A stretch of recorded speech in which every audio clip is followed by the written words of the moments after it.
Desiree and Angie from the Salvation Army, and we are meeting today with Val and Katie, authors of Do Right by Me, Learning to Raise Black Children in White Spaces. It's so good to connect with you guys again and to be able to speak with you further. How are you? We are good. Thank you so much, Desiree and Angie. It is good to see you again. As you know, we have been using your book as a resource for our agency with our families, and have really been able to have some wonderful dialogue around the topic that your book addresses, and using as a support. And it just does such a wonderful way of diving into the race narrative in our country, and past and present. And it looks so much further into just not into just interracial adoption, but really I think most importantly, this book informs us on how to be intentional. We've been so lucky to have been able to connect with the both of you, and to use your book and to really help us really start to connect with our families and community, and talk more about this, because I think this is a conversation we need to have, and one we need to especially be having now. So maybe we can start by asking the both of you to share and to help us better understand, what really motivated the two of you to write Do Right by Me, and what purpose were you hoping that it would serve? Yeah, and actually, Val, if you don't mind, I'll start. Obviously, first of all, I know I can speak for both of us. Thank you so much for just the invitation to be a part of this. I have to say, Val and I we just feel very grateful for the opportunity that we've had, not only to write the book and to share it, but we both agree, this is really part of the dream, and that is having an invitation to share the story and our research, the things that we learned and that we continue to learn, and just having this opportunity to share it with families who may have some of the same questions, who, may be having some of these conversations already in their immediate home, in their classroom, in their neighborhoods, at their church. This has really been sort of part of the dream all along in terms of what we've hoped for the book, and the two of you finding us. And I know you have a family that you work with that we actually have to thank as well, because they introduced you to the book. Absolutely. So we're just very grateful, because this, exactly what the conversation that we're having today was a major motivation for writing this book. For me personally, you can see it right from the dedication of the book. This has been always just motivated by, gifted by my son, Gabriel. So Gabriel is 9, which blows my mind. But even when I go back and reread the introduction, I'm like, that still feels like last week. Sure. But yeah, I mean, we adopted my son Gabriel from birth. We actually matched to him the day that he was born. He was a scheduled C-section delivery that day, and that was the day that we were chosen by the birth parents. So yeah, and I'll really try to not get too emotional as I go through this. So my husband Mike and I are both white parents. We adopted Gabriel, this beautiful biracial boy. Gabriel's birth mother is white, birth father is Black. And they made the choice, thankfully, that they picked Michael and I to be his forever parents. So just the grace of that still takes my breath away. And so we can certainly talk more about the process, right, that led up to that. But I think just to sort of get the conversation going, the thing that I would like to just share in terms of what motivated the book is that, unlike parents who might subscribe to colorblind or kind of post-racial ideologies, Mike and I needed to confront head on, the reality, as you were saying in the beginning, that we really needed to equip our son for an experience that was far more complex than anything my husband and I had ever experienced in our lifetime. And, fortunately, I was not alone. If you've read the book, hopefully you really get a flavor for my relationship with Val. Even before we knew about Gabriel, Val and I, the nature of our relationship was such that we were in frequent and deep conversations about all that would be necessary to parent a child of a different race. And so knowing Val, and you'll get to know her a little bit more too, this was more than her sowing her wisdom into me. It was really the beginning of her sowing her wisdom into our future family. Right. So the process really, it turned out to be more than just writing a book. It was absolutely a process of self-discovery, and developing relationships, not only mine and Val's, but then what that became for our entire family. Yes, I agree. I would hear the same concerns that Katie expressed at conferences and meetings, and mainly from white women who had adopted Black children and daughters mainly.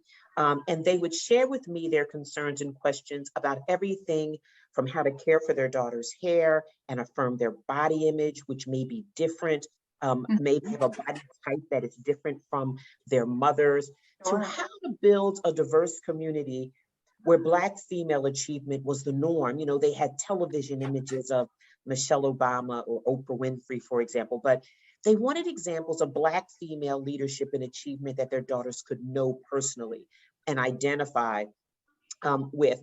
And so it became clear to Katie and me from her experience and from the experiences of these women that white parents of Black children wanted badly to parent well, but had real questions and concerns about their ability to navigate racism, for example, culture, and identity. And so we wrote the book as a source of support, but also encouragement. We're the cheerleaders on the sidelines saying, you go. And so when we initially started the project, we thought the target audience was limited to parents. But it became clear that the book is for anyone in the community that is part of a Black child's life. And it could be grandparents, aunts, uncles, mentors, coaches, anyone who's really a part of that life. And so Desiree, when you get to the question of purpose, so we wrote the book because we remain very troubled by possible outcomes for Black children when we fail to equip them with positive racial identity. And the research tells us there could be confusion linked to behavior problems and psychological distress. The brain science tells us that the pain from social exclusion and feeling marginalized and lesser than or an outcast or not a part of can cause real hurt to the body. And then in the book, we talk about stereotype threats that hinder performance. And so we were concerned about all of these things, and we wanted to put the scholarship together and the research together so that we would be a resource for families. And again, as important, a source of encouragement for them. Yes, absolutely. You both touch on so many things that came up in our conversation with the families and affiliates too, who attended our book club. And so many of them had such diverse experiences, and we had many families come in that were considering transracial adoption, others who have already finalized an adoption. And I think of one family in particular. She said, this book I wish I had 14 years ago when we adopted our daughter. I think, Angie, correct me if I'm wrong, she was from Haiti.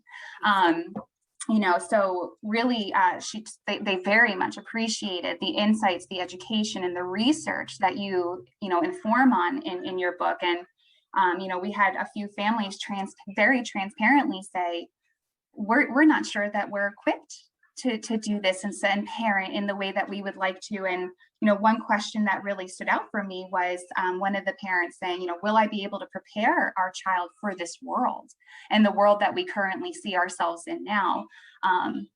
So I'm excited to really get more of your insight on this. And Katie, you mentioned it before, that term colorblind and living through this perspective. And we hear it often, very often.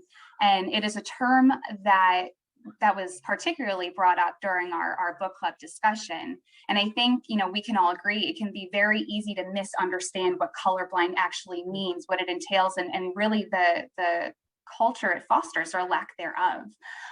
So would you both mind sharing a little bit more, your thoughts around that term, colorblind? Sure. So first of all, I have to say, I really appreciate how much you learned and discovered about the families, that you met with in the first session. I think I can speak for Val. That's one of the things that we are missing in this Zoom life, not being able to share space and, be in community with one another and see people's expressions and who's saying them and where some of this conversation lands, right. On one another. So, so I will say, I hope that my response doesn't sound too sterile, but that, we can sort of tease it out a little, because it is such a big question. And when I look back at the point at which Mike and I were making a decision, sort of hoping to become adoptive parents, right? And going through the rigorous process, which I've had many people wisely say, anybody who's going to become a parent should have to go through the same process, no matter how the child comes into your world. Absolutely. Right. And so, for us, my impression or understanding of color blindness before I became the mother to my son was very different, than it is today. And I feel like I continue to learn and understand it, almost daily, as I learn from my son, and as I learn to constantly become the parent that my son deserves. And so, one of the reasons why we say right out of the gate, we really have to understand, what color blindness means and what people, how do I want to say this? Just kind of how it informs decisions that people make. And Mike and I both realize that one of the biggest threats to supporting and developing positive racial identity in our son, one of the threats to that are white parents believing that their white privilege will somehow insulate their child. Shield them, right? Exactly. And I've actually, I've heard people say this to us, that, well, I don't see color when I see your son. And it took me a while to understand the impact of that, because what I understand and what I know now is that if you don't see the color of my son, then you don't see my son, right? And so colorblind and post-racial ideologies can lead families of Black children to dismiss the need to concern themselves with racial identity, right? They just believe that they can subsume them into their own life experience. And I think that this is particularly true for white families who may enjoy a middle class or upper middle class lifestyle, right? And so using my son as an example, we live in a beautiful home, we live in a wonderful and diverse neighborhood. So again, we live right outside of Philadelphia. So in terms of diversity, we don't have to go very far. He's in third grade at an extremely well-resourced school, and a well-resourced school with a beautifully robust multicultural representation in families and the other children in the class. However, none of these things in and of themselves are enough to give my son racial pride, right? So, what we know, and Val will talk a little bit more about, that this is all developing positive racial identity in a child is linked directly to their achievement and their well-being. And their health. Exactly. And we definitely get into that in the book as well. And so, our job as parents always is to actively and intentionally build positive racial identity in the child. So, go ahead, Val. The term colorblind, and we try to foster understanding. That's what we're trying to do. This is not, we so reject the cancel culture. We are at the other in all this dualistic thinking that says, okay, you use the term, and so now, oh my goodness, you're bad. No, it's not about that. But what we want people to understand is why the term may be misinterpreted by different groups of people, right? So colorblind for many people means I have my sort of white worldview that is kind of a universal standard, and I don't see any other.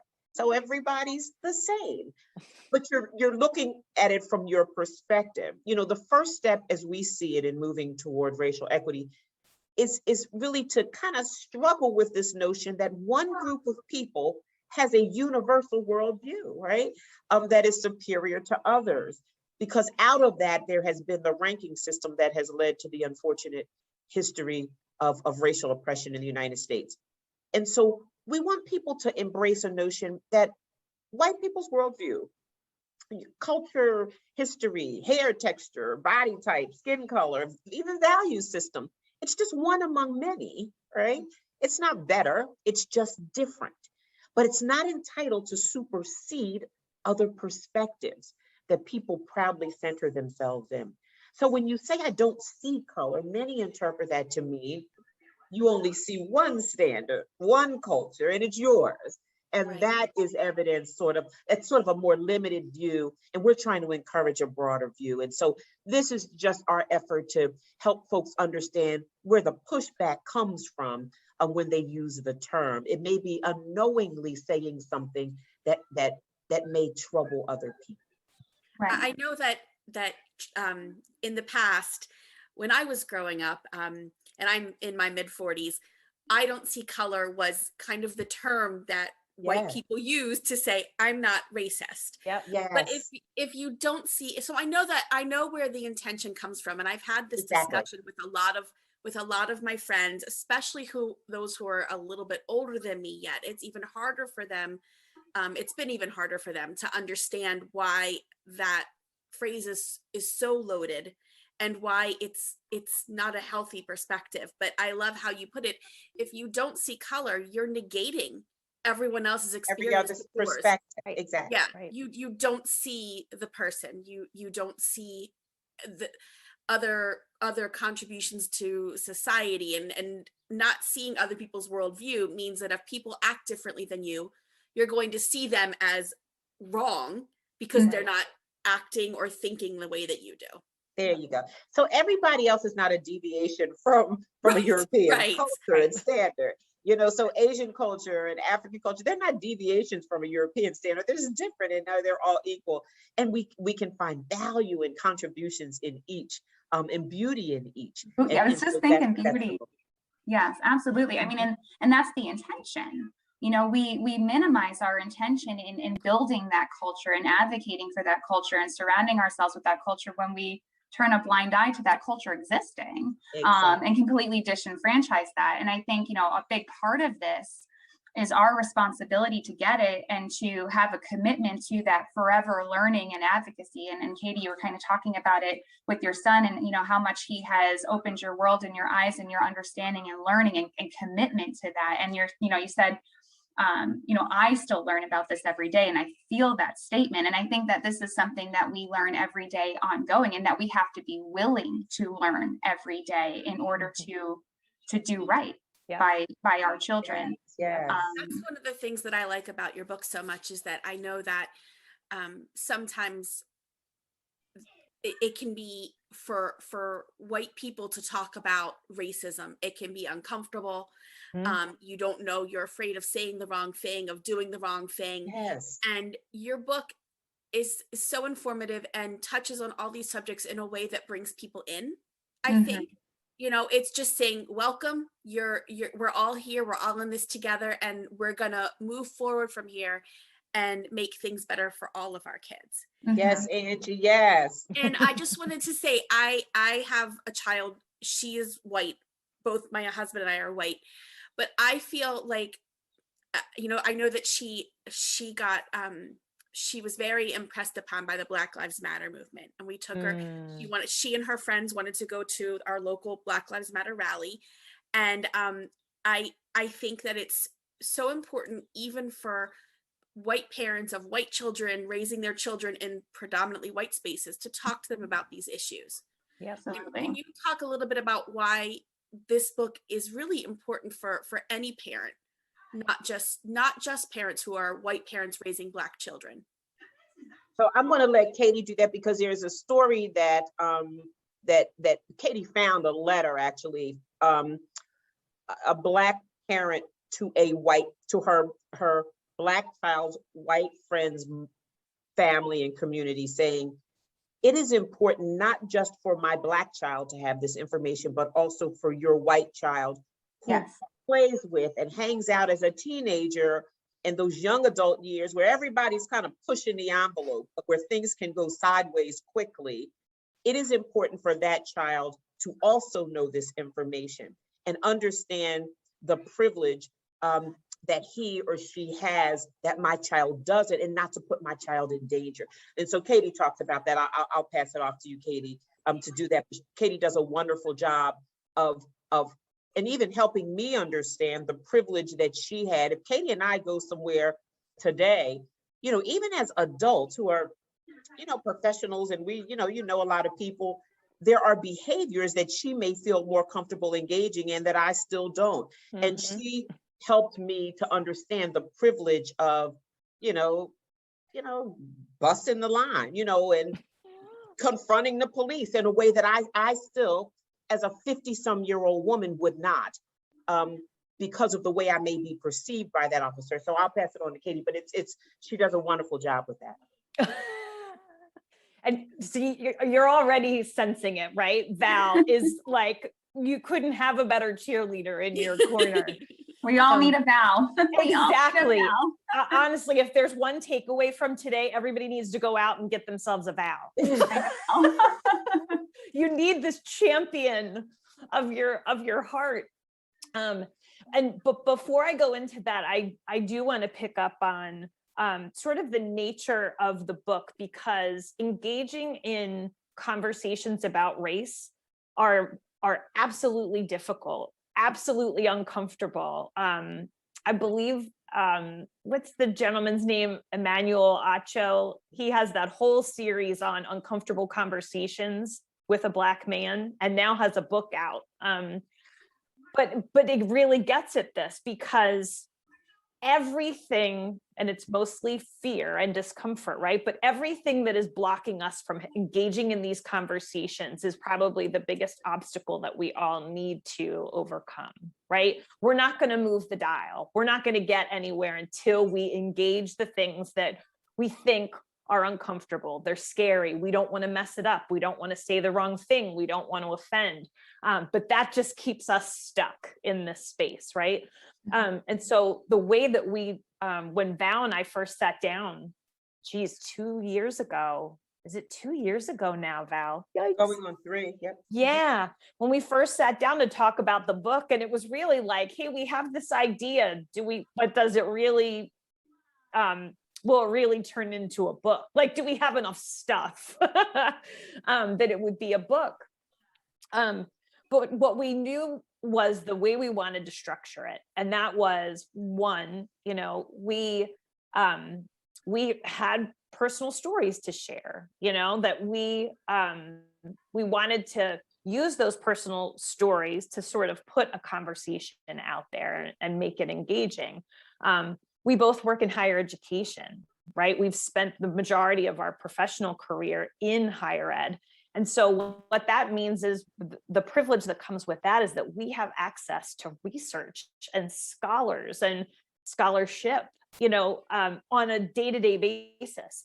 And so what we realized was we have access to that, but most people do not. So how do we take this research and make it accessible to more people? And then the third part was the practical part. Okay, now I know all this information. What do I do with it? Right. So that was just roughly the organization to it. But then what evolved, and you can see Val in her background, that painting by Susan Regland, a good friend, a roadie of Val's from undergrad at UVA. Is just this brilliant artist. We linked to her site actually from our DoRightByMe.org website. But Susan then created a caricature, a piece of art to represent me, because what we recognized was we have to create the conversation, and how do we do that in book form, right? But it was really important to see, here's my experience, and here's how Val helped me to see it in a way that I, my privilege and my lifetime of experience, mine and my husband's, never forced me to even think about this or consider it from a different perspective. And likewise, there's moments in the book where Val is sharing her life experience, and then it might pivot to me, like, what was the takeaway from that? How did I understand that? So hopefully that translates, right? Hopefully that, that comes through. And here I go in the circle, right? Coming back to, I think. You know what, Angie? I was like, she forgot the question. No, I don't think that I did. Come on, people, work with me. I was like just making it around the loop. You were almost back. Wait, she was almost back. In the event that Angie does not edit this out for the audience, I mean, there is a chapter in the book, chapter 4, where Katie and we talk about friendship and how authentic friendship means being able to sort of call each other out on things. And we both do that. And so this is our joke because Katie forgot the question.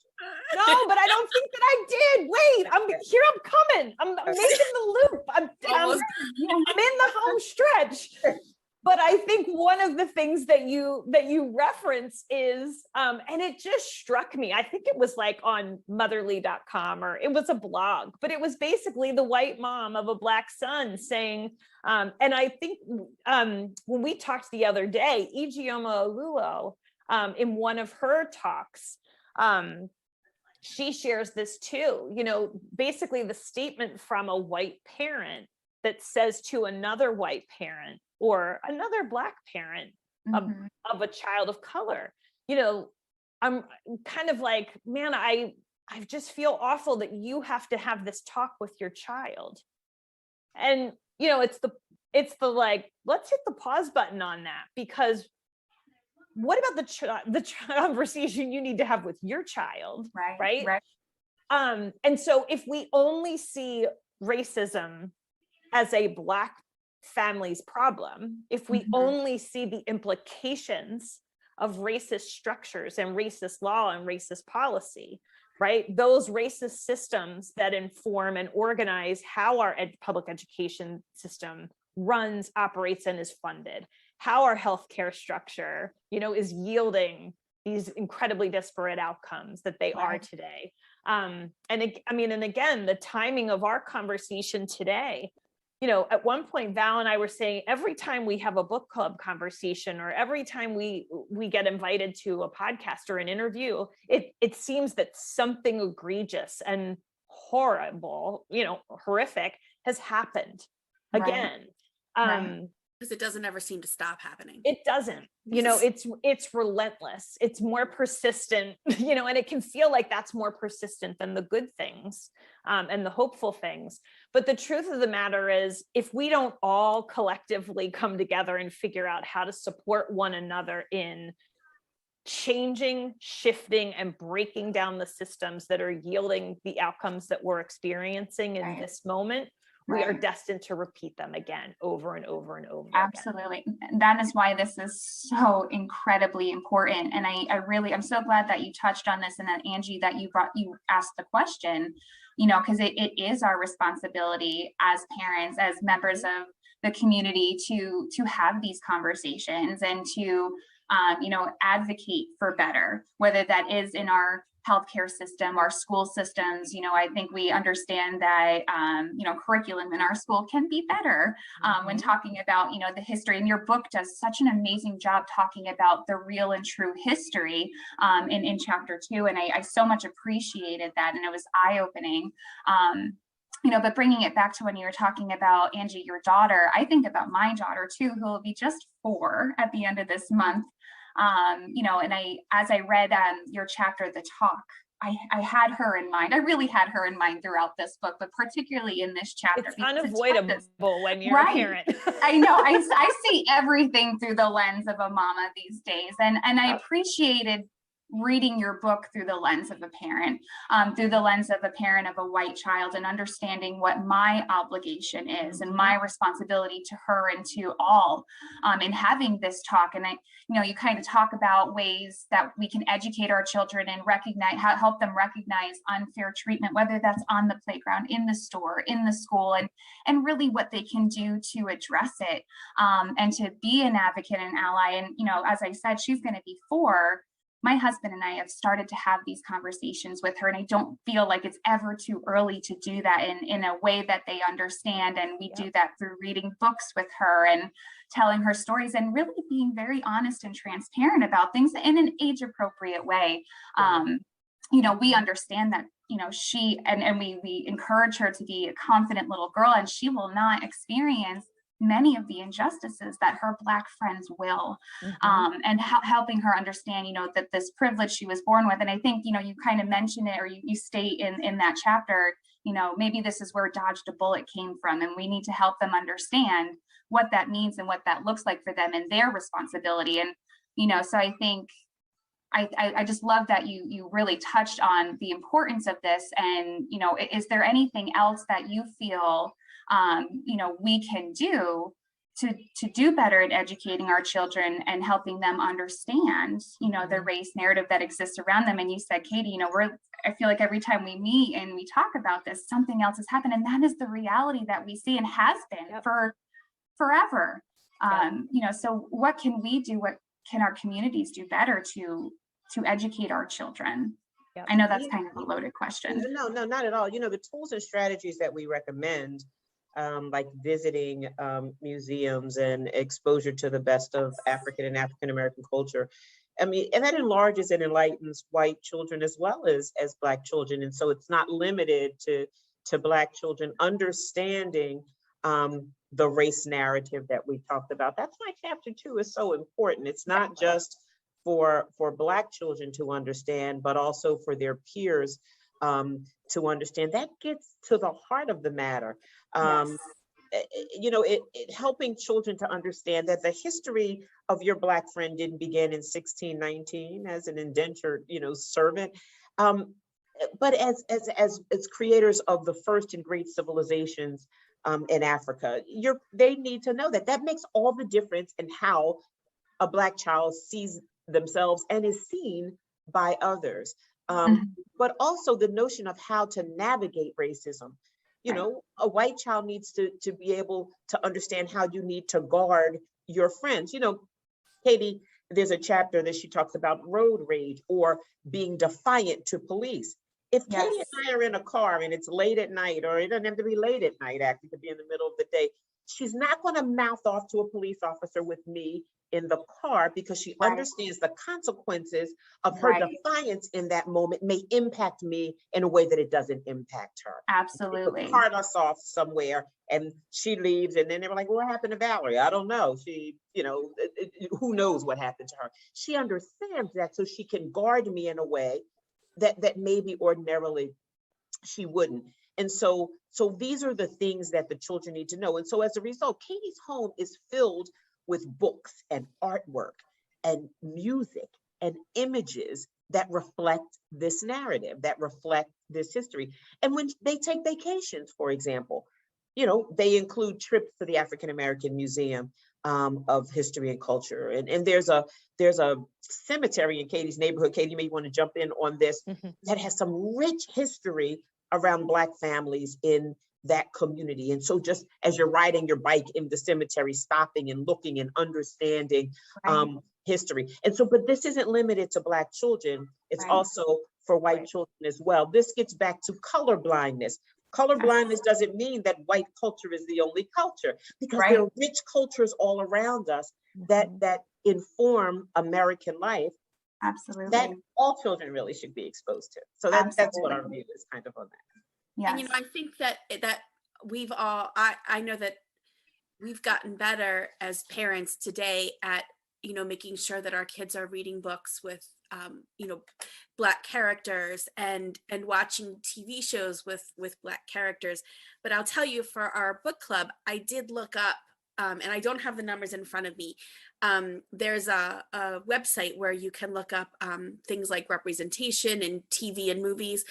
And it was, they listed the TV shows that were, that showed Black men or women or children in a lead role.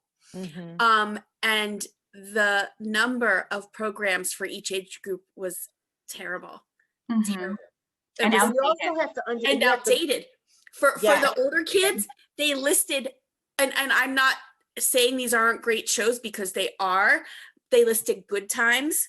I mean, and the Jefferson, we're talking about 30, 40-year-old shows, and you know, Fresh Prince of Bel-Air, which is 20 some years. So it's just, you know, you talked a lot about, if we don't expose, if you're a parent of a Black child and you don't expose them to positive images of Black men or women or children in the media, movies, TVs, and books, and you don't expose them to other Black human beings in real life, they're going to accept those stereotypes that they see, because that's all they'll be getting. You got it in. Stereotypes where they're the sidekick in the show, or they're the best, the witty best friend, and you know, I thought that was really that really struck me, because I do spend a lot of time looking to see if there is representation in TV and movies, and there's not a lot. And what that representation looks like, and you hit it. You know, slavery and Jim Crow and oppression and inferior treatment, it was and it continues to be justified, and it's fueled actually by portraying Black people as inferior, as dangerous, and then conveying those images in as many outlets as possible. So if you convey a group's members as savage or dangerous, it's easier to justify savagery and violence against them, and it's more difficult to connect with them.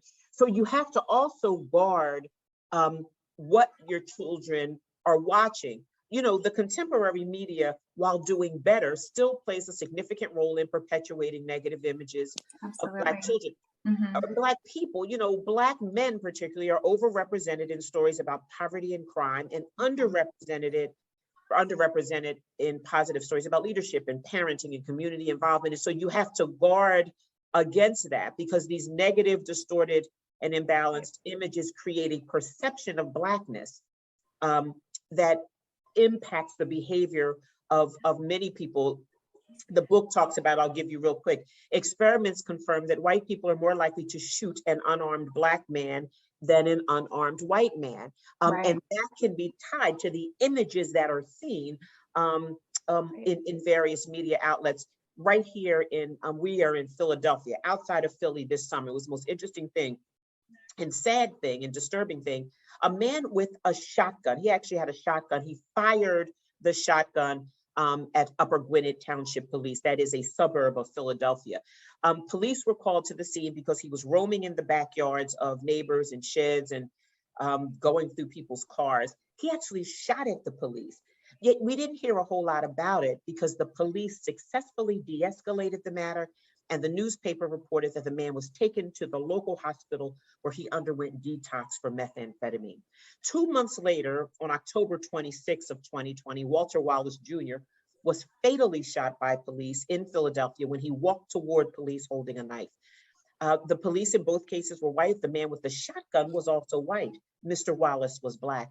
And so it raises the question why we can't figure out how to de-escalate more situations involving Black people. And so this sort of underscores for us the impact of images. And so we have to, back to your point, Angie, we have to guard the types of images actually that we're allowing into our homes through music and film and television and other media outlets. Right. And the other part I want to jump in on too, in terms of, you know, what reasonably is the role of the parent in this. I feel like one of the conversations that we had leading up to today was, you know, how do you ever, as a white parent, feel fully prepared to be that best parent for your child? So an example of this is, I guess it's a couple months ago now, we had this incredible opportunity to speak with and be interviewed by Marty Moskalein on Radio Times, which, you know, again, like I have a total nerd crush on her, right? So I was like, as soon as we got invited to be on Radio Times, Val and I were both like, oh my God, you know, I was a wreck trying to prepare for it. So it was scheduled for January 12th. So on January 11th, we get an email from the producer of the show saying, you know, we're really excited. Marty's really excited to have you both on. We are planning to give as much of the hour to your interview as possible. However, given the insurrection at the Capitol last week, today, right, they're going to be talking about, will they be invoking the 22nd Amendment, or are they going to pursue impeachment, right? So because of what's happening in the world right now, we have to speak with the White House correspondent for the first 19 minutes of the hour. So the producer emails all of this to us, and we're like, we totally understand if you have to move the interview too. And she said, you know, she was very gracious, and she said, well, in order to pivot from the news to the interview about the book, Katie, how comfortable would you be talking about how have you talked to your son about this last week's insurrection, white supremacy, and the implications on the world? Well, if I wasn't already sweating in fear about this interview, right, this just, I mean, accelerated my fear and all of my anxieties about, you know, how am I going to attempt to represent myself as a parent who is just, oh yeah, we're on the ball. Gabe knows what white supremacy is, and, you know, and he could join us in the conversation. But what I can share is I would be shocked if there was any parent, particularly white parent out there, that would feel fully adept and capable of answering that question. But what it also calls into mind for me is, if that was the first time we were ever having that conversation with my son, I think it could have been almost disastrous, right? Because as we were talking about earlier, you know, the events that happened at the Capitol, the events of the past 2 weeks, you know, the murder of Asian Americans in Atlanta, right? Jonte Wright. I mean, it's just, well, anyway, but these events and how they continue to relentlessly come, but they're not unlike really conversations that we have had to have with our son about living through a pandemic, right? About seeing and hearing about the murder of George Floyd. And, you know, the ways that our family has participated in peaceful protest. You know, one of Gabe's first protests was in January 2017 at the Women's March in Washington, D.C. You know, so the single most important thing for our son to know always is that he is safe, right? And that we will do everything in our power to reassure him of that. And really, isn't that every parent's job? No matter who, you know, who your child is, and, you know, that's the underlying premise, and that's our responsibility in all ways, right? But then the second part of that, and we were talking about media images and what we allow our child to consume and take in, you know, that we need to make sure that the best information and the source of truth always is coming from us. Right. So it does mean carefully curating and moderating his access to news and media. But at the same time, you know, he's also 9, and I marvel at how he has friends, peers that have a phone already. He has peers that have almost, you know, unmanaged or open access to the internet and an iPad and, you know, all of that, and games online. But the goal isn't to keep him from information. It's making sure that we are a part of it, right? And so, we anchor everything with our values and our beliefs. And I think every parent has an obligation to do that, right from their home and with their family. So Gabe knows, what Gabe does know is that, there's no punishment for being racist. It carries the same outcome as being deemed not nice. We've had people rise to the highest levels of leadership in our country without punishment or without that being hindered. So in our home, kindness is the golden rule, right? And as you can imagine, this leads to daily conversations about what kindness means, what that looks like, the importance of accountability when we miss the mark, so that all of this can't be a one-time conversation. And we're not going to have all of this the day we hit the starting line, right? And that's true of parenting, period. And Angie, I'm forever going to use this line, the day they put your daughter in your arms, the day they put Gabriel in my arms, our brain broke, right? It's like everything, and you almost can't believe it's happening or it has happened, and you almost can't describe it to anyone. But I think your brain broke, and your heart broke, right? Because everything from that moment on, and we talked about this, Desiree, leading up to this, probably, and we'll talk, maybe we'll get to this too, but I think the single most important thing that I've learned is that, you have to allow your brain to break, your heart really to open and break, because this all needs to be centered around, you must have the will to learn, you must have the will and the desire to transform the way that you've always thought about things, the way that you've always understood things. So anyway, again, a really long. She forgot the question.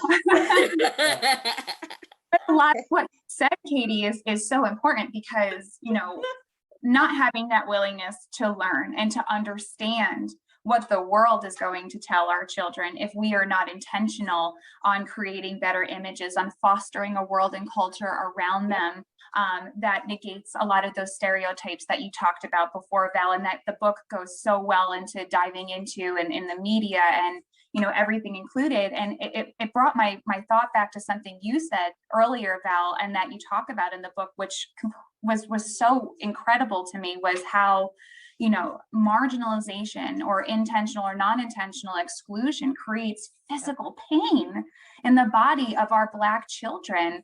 So if we're not doing this, we permit that to happen.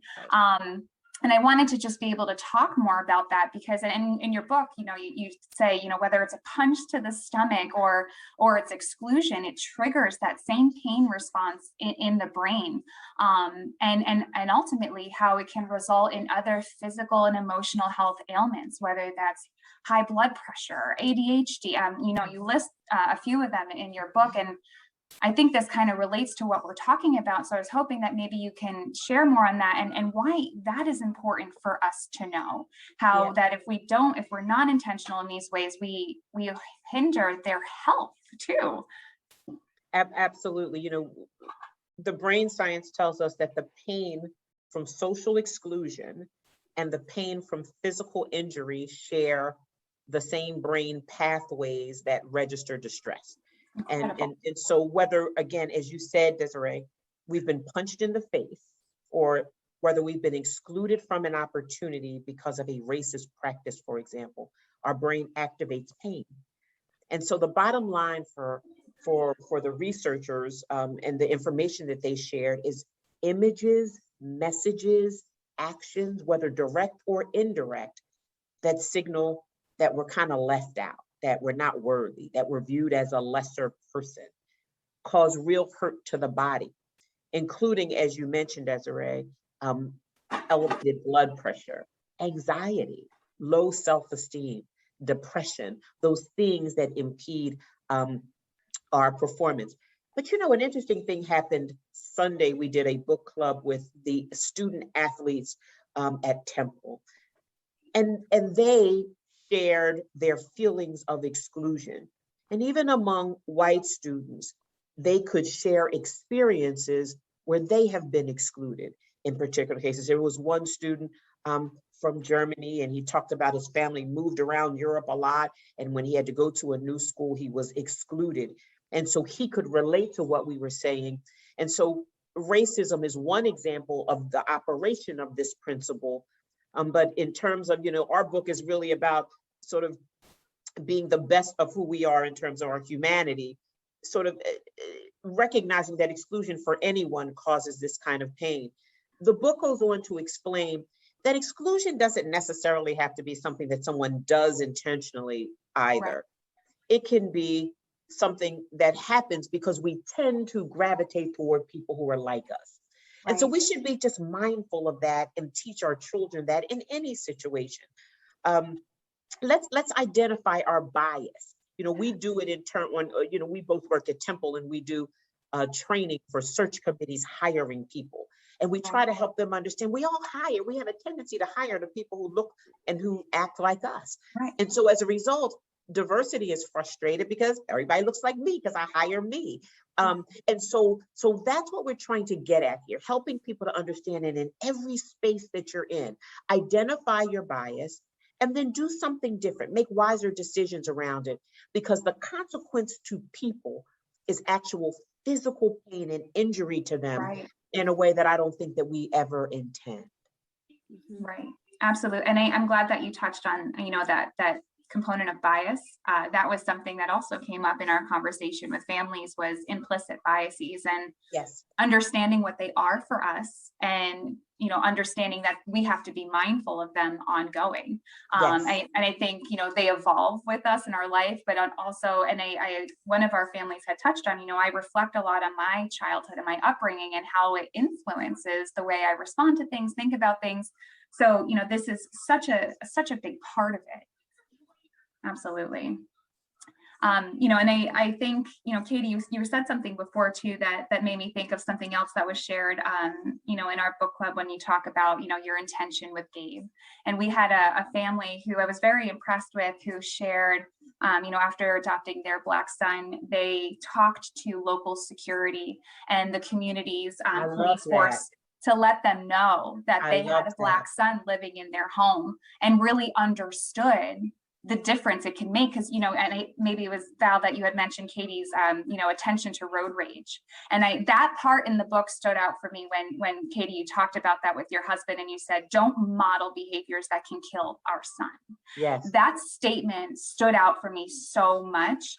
And we discussed it during the book club, and this is when this was shared, and the family talked about also, in addition to talking to local security and the police departments, but also driving 35, 45 minutes away to take their son to a more diverse school, because they were in a more rural area.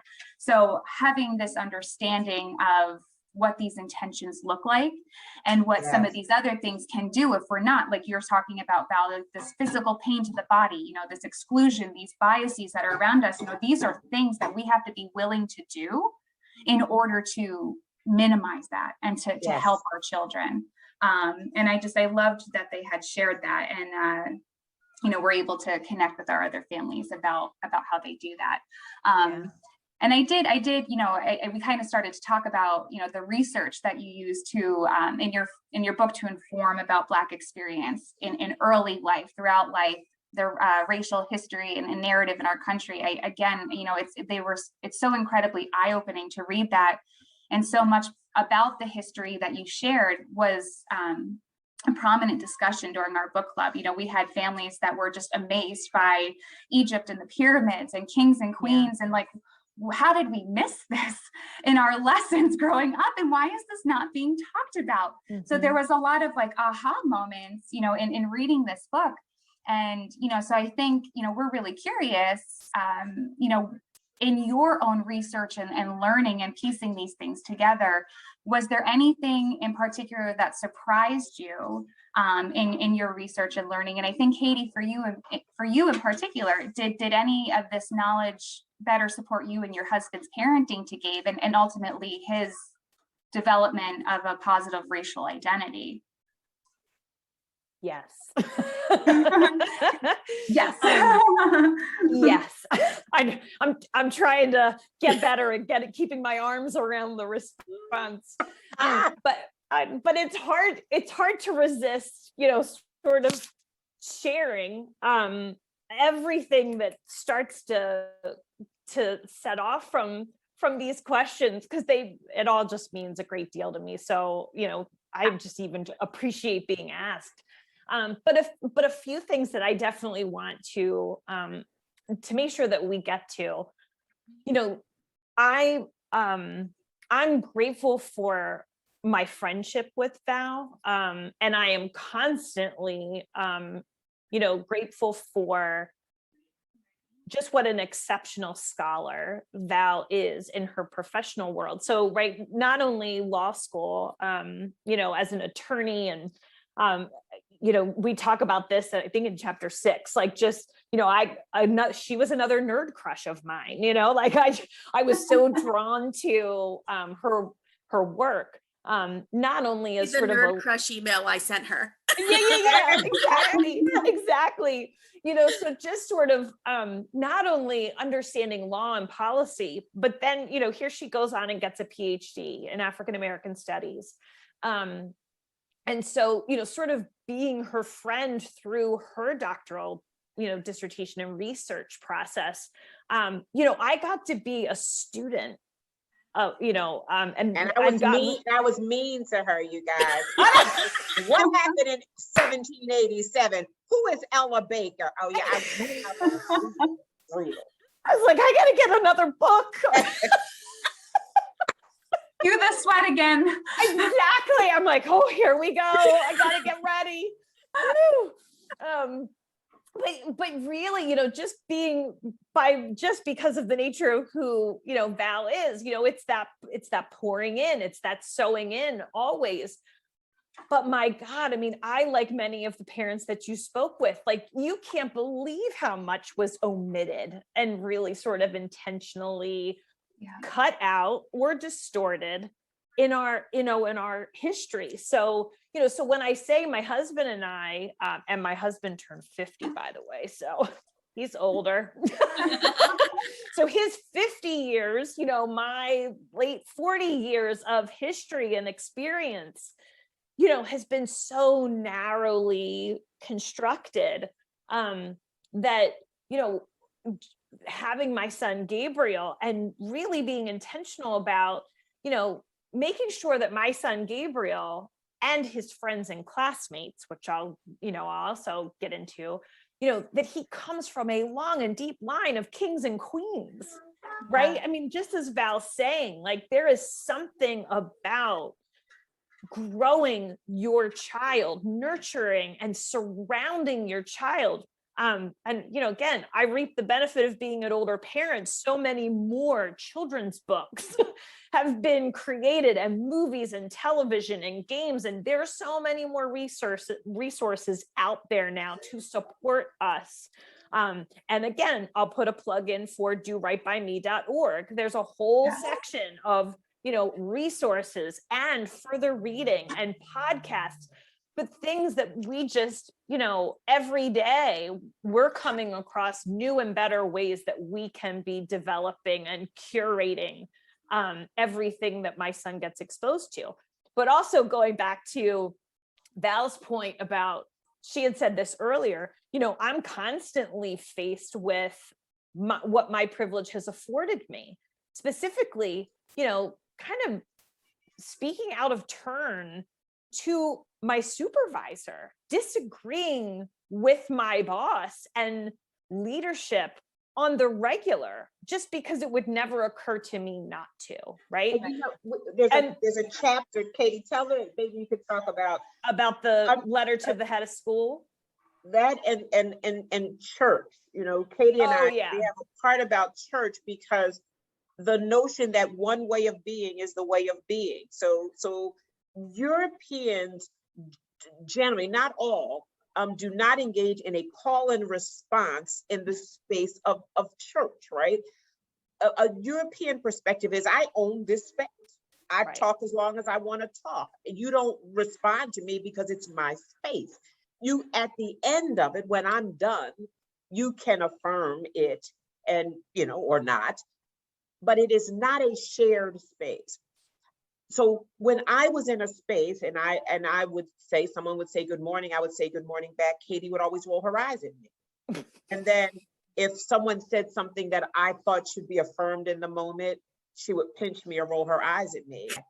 But as we started to visit Black churches, as she started to get exposed to Black culture, she realizes there's another way of being, where the space is shared, where you go to church, when the woman said good morning, everybody says good morning. I looked at her and rolled my eyes, and then when someone said something, there was an expectation that you participate in it. It's an African value. And so as she began to learn these things, you begin to understand that it's not always one way. And your question is, so how come we didn't know this? What the book tries to help young people understand, and parents, that despite the fact that humans are virtually 100% the same, all of the four of us genetically, a false story was devised. And this is when I say to Katie, what year? In the 17th century, that paleness equaled superiority in the United States. And then they attached worth and value. They ranked people and provided opportunities based on how someone looked, in a way that unfairly disadvantaged Black individuals and communities and unfairly advantaged white individuals and communities. And we are still struggling with that. So part of that goes to, how do you reinforce this? How do you keep the system going? The stereotypical images we talked about, that fuels the system. How else do you keep it going? You don't tell people the full truth. You tell them a history that is abbreviated and that is actually distorted and incomplete in many ways to perpetuate this system. So all that you see going on now is to attack in our effort to dismantle the system. And that's what we're engaging in now. And dismantling a system can seem so much bigger than you, right? Yes. So the other example that comes to mind, and we talk about it in the book, when we went to his step-up ceremony, right? So he was stepping up in this huge auditorium from kindergarten to first grade. So now my son is in the third grade at the same school. He's been there since he was 2 in preschool.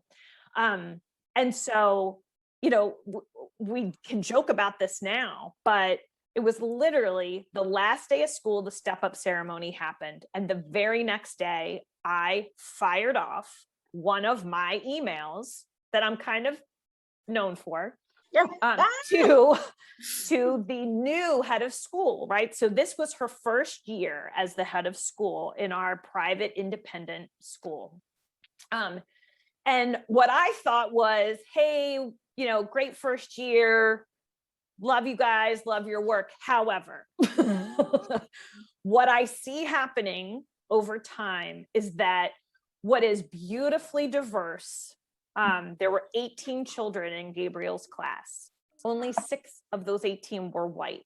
Not what you would typically expect when sending your child to a private independent school. Your expectation would be that it's a predominantly white space, but we intentionally chose this school because it was not. And so what I articulated in this email, I thought warmly, was my husband and I, every year through 8th grade, we'd love to believe that our son will be a part of this school community through 8th grade, but every year we will be making that decision to re-enroll. And the deal breaker for us is going to be when that shifts, because as of this moment, there are only white women in administration and teaching positions in this school. And the fact of the matter is, we have one woman of color and she teaches music, which is a special, right? So my son doesn't see her every day. Right. And so my son does not look to the leadership, the teacher, the coaches, the staff, and does not see himself there. So what I thought I was just sending, as an email coming from a vested mom. Oh, I think we lost Val. We did. That's okay. But this is good. I can get this in before she comes back. Right. So I called her and I forwarded the email after I sent it. And she read it on the phone with me and laid me out.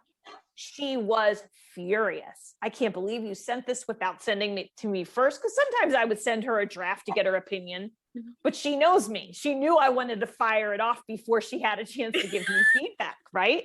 So, I got to get this in before she reconnects. So she tore me apart.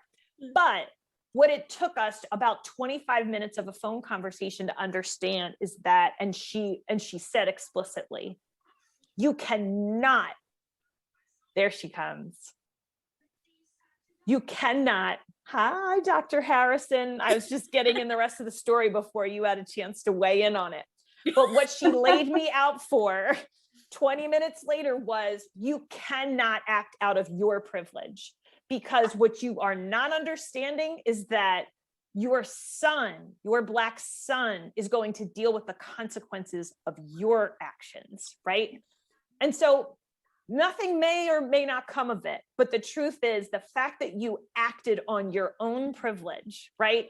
On never having to deal with the consequences of your actions, you now have to hit the pause button, take a breath, and understand that your actions are not about you anymore, right?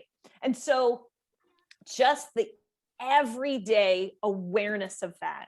Somebody else asked us a question, I think towards the end of a podcast or an interview, is it always about race? And I remember Val, thank goodness you weren't on Zoom, because if they had seen her very visceral reaction to that question, and it landed on me differently than Val, because the truth of the matter is, as white people, it's very easy for us to ask that question. Really, is it always about race? Does everything have to always be about race? And the truth of the matter is, I wish it didn't, but guess what?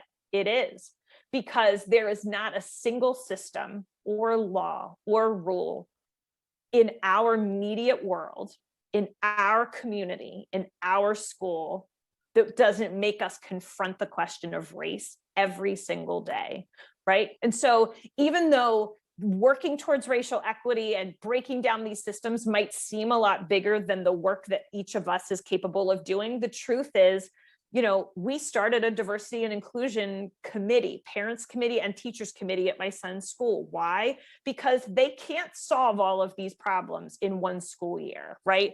The curriculum is not going to change in one semester. It's a process. Everything is a process.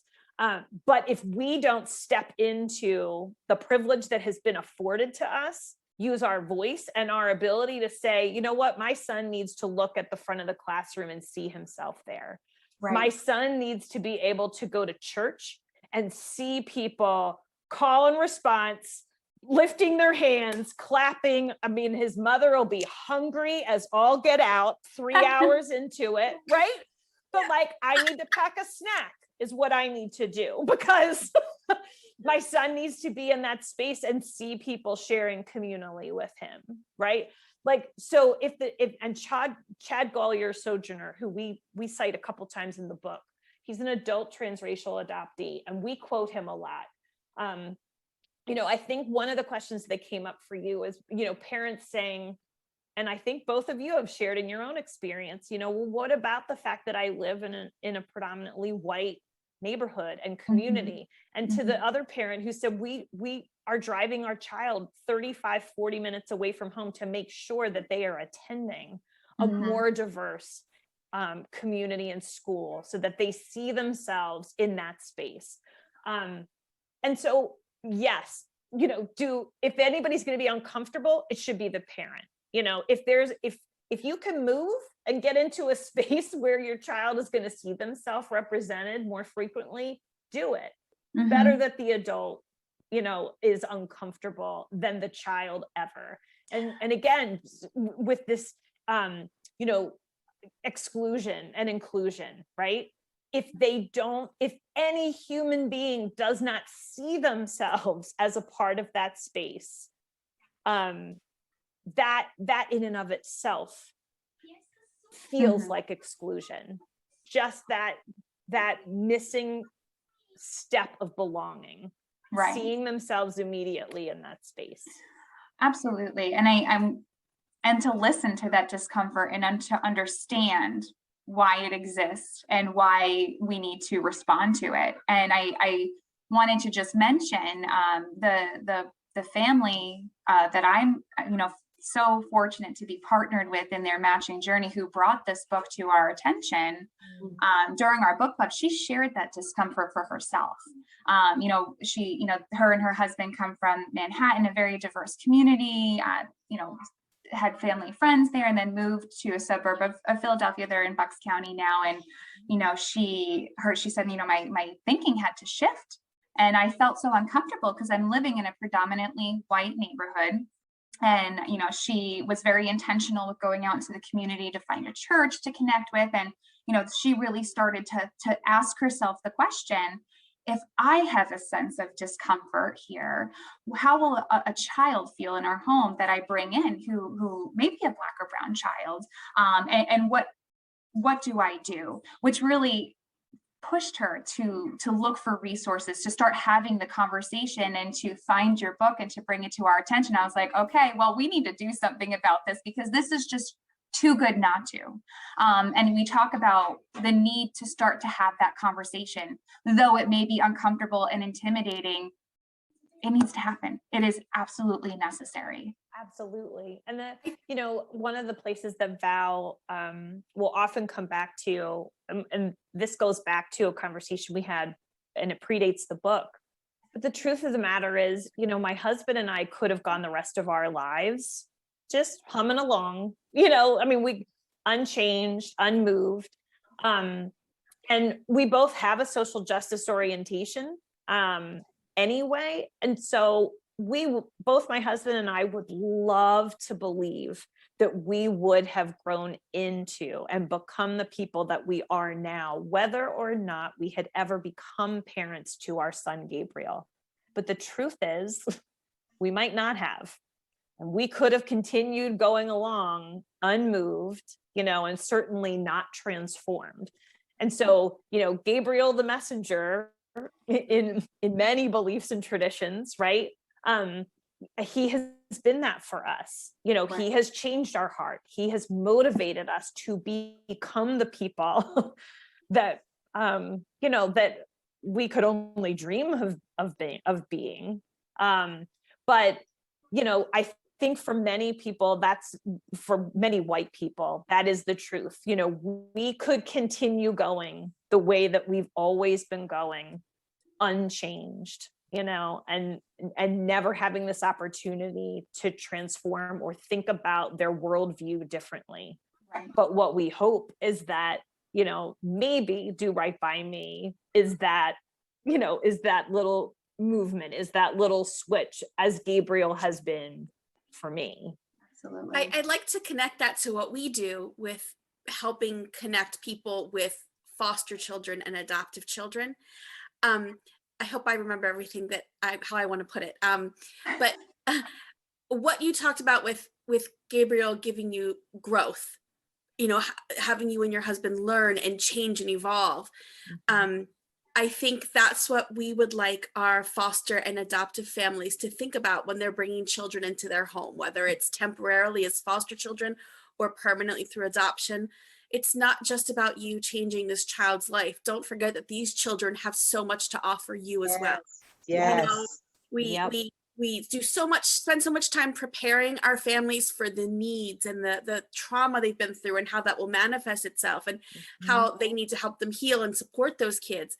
But we need to really emphasize these kids are going to bring so much to you, experiences and thoughts and ways of thinking that you didn't have before.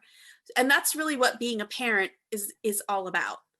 And I love that your book, I had asked you another time when we spoke, Katie, about, whether people who did live in rural areas, people who didn't have a lot of exposure to people of a different color or a different religion, if they really should branch out and maybe adopt a child who was another race. And you talked about how you can learn And as you said, now it's an ongoing process. People don't have to learn it all before they bring a child into their home. You keep learning and you keep growing. Yep. And I think that's a really great message to send. You know, you're not saying, you know, I talked to Val and we got all ready, and before Gabriel was even here, I knew everything to do right, because no parent can put that on themselves. Mm-hmm. Exactly. You know, and I'm constantly filled with gratitude, because not only for, you know, the community, Aunt Val, right, other, you know, friends and family that have continued to pour into us, but they don't hide the fact that Gabriel had a profound influence on shifting their way of being. You know, and I will include my amazing 74-year-old mother in that. You know, she has a lifetime of her own experience, and even different than my growing up experience. But I can tell you, you know, her grandson, I think we joked about this before, right? The difference between my mom as mom and my mom as mum, right? Like for me, it was, you know, Mom, I don't like what we're having for dinner. You'll eat it and you'll like it, you know? Do you know how many children don't have this? You'll sit there until you finish it. My mom as grandmother, sweetheart, would you like me to cut the crust? You know, can I cut your sandwich into a shape? So true. Right?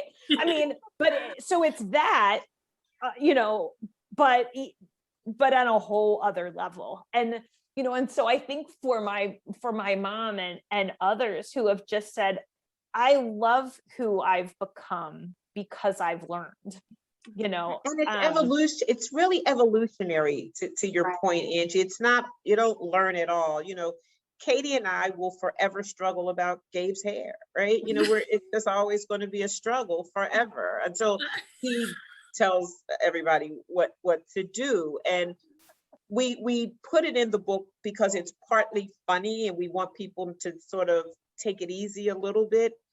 But we also put the science in there that says, I tell the story that for little Black boys, their hair is normally cut at a barbershop by a professional.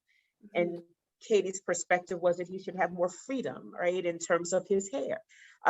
And so we talked through and struggled with this notion of exclusion. So Gabe will feel excluded from white communities by virtue of the fact that he looks different. We didn't want him also excluded from Black communities because he looks different, because you have a notion of freedom in hair and culture that's somewhat different. And so we struggled with that, but it takes a level of humility to even struggle, you know, for Katie to be open to hear a different perspective, but for me to be open to realize that she's the shot caller because she is his mother. And that is ultimately her decision. And so with that, you know, you kind of negotiate this stuff. And she has cut his hair. She did at a certain point. It took some years to do it, but she did it. And as he grows older, I think she will be open to whatever, what he wants to do around those kind of things. So it's not a process that just ends, like you got it all together, now I can do this. It is evolutionary.